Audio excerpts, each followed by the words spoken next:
రాజన్న సిరిసిల్ల జిల్లా చందుర్తి మండల కేంద్రంలోని ఎస్సీ బాలుర వసతి గృహాన్ని కలెక్టర్ సందీప్ కుమార్ జూ ఆకస్మికంగా తనిఖీ చేశారు.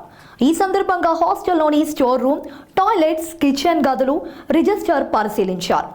సీజనల్ వ్యాధులు పొంచి ఉన్న నేపథ్యంలో అన్ని జాగ్రత్తలు తీసుకోవాలని సూచించారు. అనంతరం కలెక్టర్ చందుర్తి ప్రభుత్వ ప్రాథమిక పాఠశాలను తనిఖీ చేశారు. ఈ సందర్భంగా తరగతి గదిలో విద్యార్థులతో మ్యాథ్స్ సమస్యలను పరిష్కరింపచేశారు. ఇంగ్లీష్ లెసన్స్ చదివించారు. పిల్లలు రాయడం, చదవడం, సమస్యల పరిష్కారంలో ముందుండేలా చూసుకోవాలని ఉపాధ్యాయులకు సూచించారు. అదే ఆవరణలోని అంగన్వాడీ కేంద్రాన్ని తనిఖీ చేసి విద్యార్థులకు సిద్ధం చేస్తున్న ఆహార పదార్థాలను పరిశీలించారు.